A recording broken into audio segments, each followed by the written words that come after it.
Welcome. Answering deficiency letters queries is a complex task for pharmaceutical professionals. On the one hand, most of the deficiency letters require experimental work. On the other hand, some of the deficiency letters are unimaginable and put pharmaceutical professionals in difficult situations. Now, question is how deficiency letters can be minimized or avoided. I have very good experience in handling such deficiency letters of various agencies, and that is the reason I decided to share my skill-based knowledge on this topic. I am going to cover this topic in various sessions. This is the first session, and in this session I am going to discuss how to manage deficiency letter related to identification test. At the end of the session, you will learn what is a deficiency letters, what are different challenges with deficiency letters, what are different deficiency letter with identification test, what should be proactive actions to avoid deals related to identification test. Deficiency letters. If the FDA or any other relevant authority finds any discrepancy during the scientific review, writes a letter to the applicant for additional information. That letter is called deficiency letter or DL. DL is intended to inform deficiencies identified during the review and is not intended to list concern about the product. Deficiency letters are delivered via email. Deals related to identification test. Our general approach for chiral molecule is retention time of mean peak in sample solution should match with retention time of standard peak in the standard solution as given in assay or related substance test by chiral HPLC method. But authority don't accept for chiral molecules. Now see what is the authority expectation. This is the typical DL. Please use chiral HPLC method for identification test in lieu of the current or chiral HPLC method. Now question is what is the correct approach?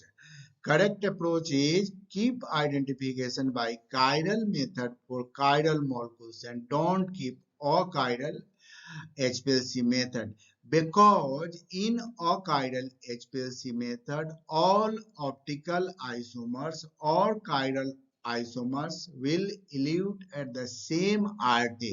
That is the reason authority is not insisting achiral HPLC method and suggesting for chiral HPLC identification test. General approach for achiral molecules.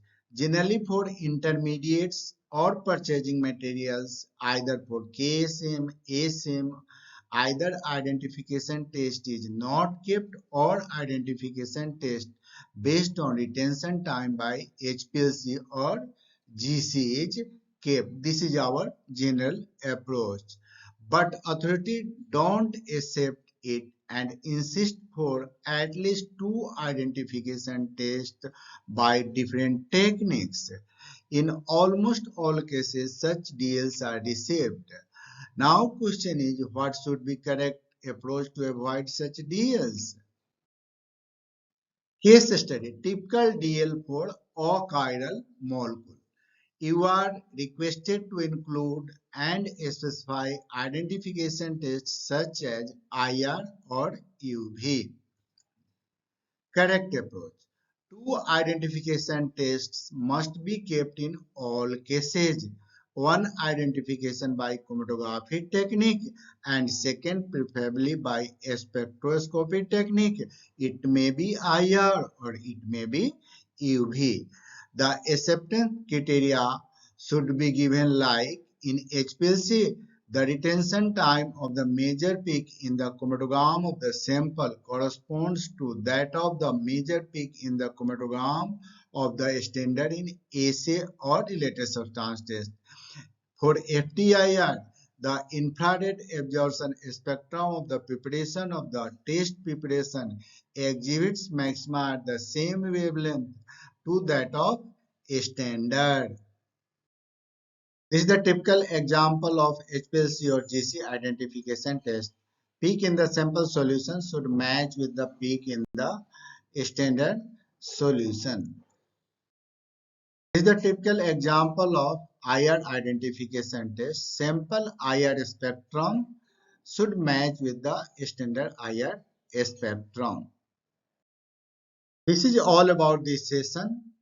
If you have any question related to this lecture, please write in the comment section or contact me by email or phone.